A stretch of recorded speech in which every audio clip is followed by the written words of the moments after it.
I feel like I'm part of like a swimming team in Tron. Thanks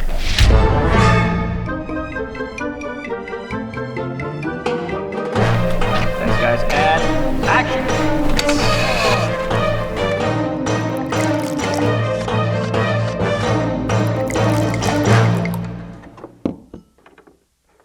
Hello. So here we are. I'm just going to be talking to you guys about some behind the scenes stuff of our recent short film, Rebooted. It's probably been the most difficult thing to pull off. Conceptually, it's been really, really difficult, and just the scale of the production, in spite of its length, has been massive. Firstly, our main character, who's in almost every single shot, is fully stop motion animated, so that alone meant that we were going to have about 6 months of stop motion animation just for our main character to be realized.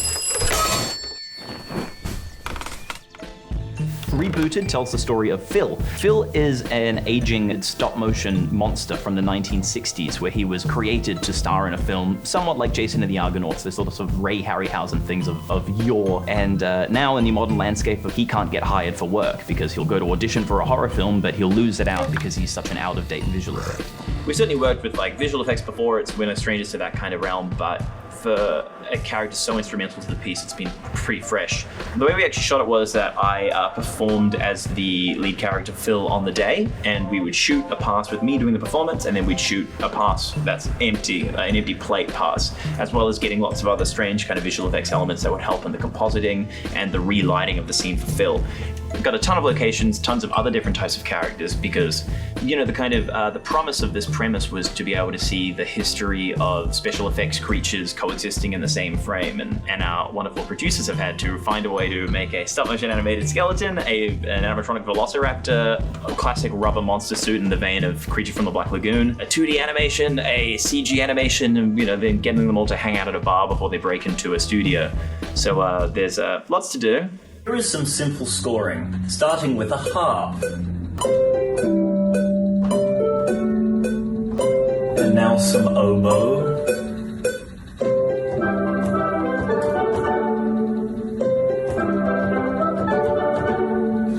And of course you can't forget the percussion.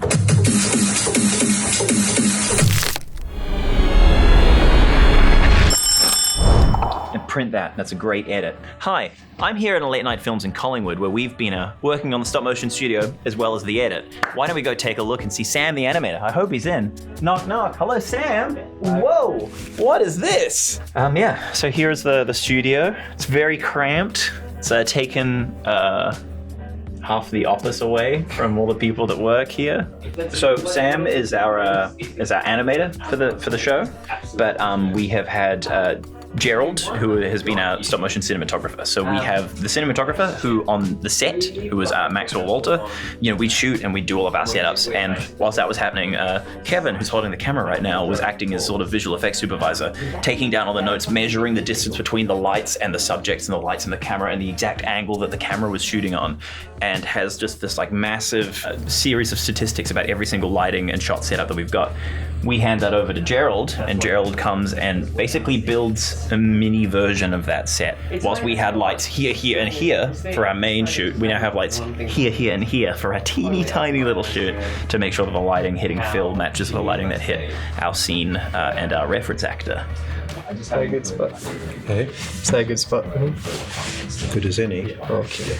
So because Phil's such a tall, skinny puppet, he can't support his own weight. So in the bottom of his feet, there are little screws. So under the table, these little nuts that go into his feet. If he's between steps, if he's walking around, you need to also attach a rig to him. He's got a little one at the back of his pelvis there. Yeah, so that gives him extra support when he's doing more action-heavy stuff. There's one shot where he gets thrown out of a door, so he was completely airborne, and so he was attached here, and the rig kind of flipped over like that. Yeah, that was a fun one. It's maybe my favorite shot. I love it. Oh yeah, so I think it's my favorite too.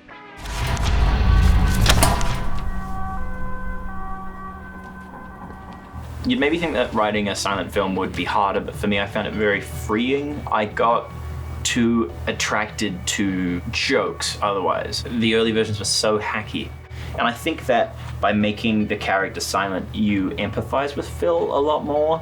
Phil has exactly 11 emotions. He's got these little replacement eyebrows that he's got quite a limited range of expression, but you can kind of offset that with body language, and kind of head turns is his main means of expression. So. He's so expressive in spite of the fact that, as Sam has said, he has literally 11 emotions and a mouth that can barely move. But you just kind of look at the eyes and the little head tilts and stuff, and you can read into it. For the sequence where he burns and you were burning the plasticine, how'd you go on that? Oh yeah, that was interesting. Like I had no idea how that was going to turn out. You kind of just hope for the best and try to set things on fire. Mm-hmm. All right, wave goodbye, Sam. Bye, Sam. Bye.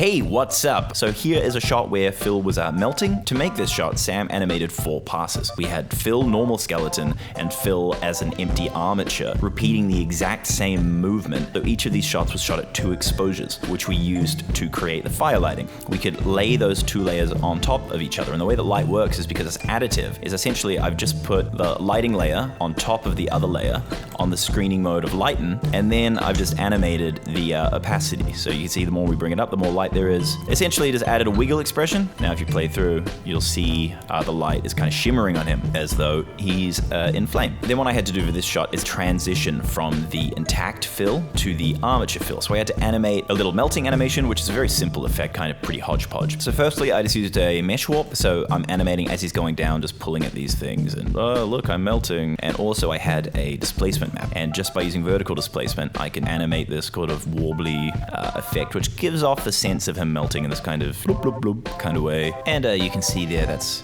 you know, the rough, if you can see down the bottom, I've animated a really rudimentary, just a good old pool of goop. You take this shot, stick him on the base plate, color correct him, add burning element, smoke, lots of smoke, fire, even more fire, some ash glow, some kind of hazy haze, some more diffy glow, some more smoke, embers, smoke, haze / smoke, add a little more fire and embers. And once you add all the color correction and glows and stuff, it kind of brings the shot to life.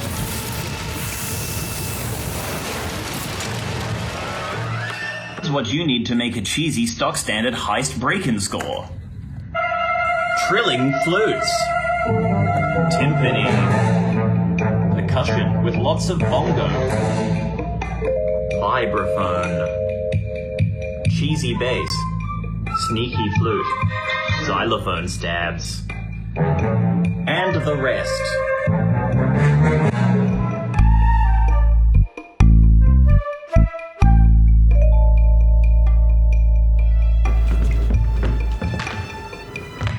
Hey, what's up? We're at the Deacon Motion Lab doing some motion capture work for our one motion capture character. It was a wicked setup for like 8 seconds of performance in the end, so excess. Excuse me. This is like a narcissistic dream. It's gonna be so fucking embarrassing to watch back.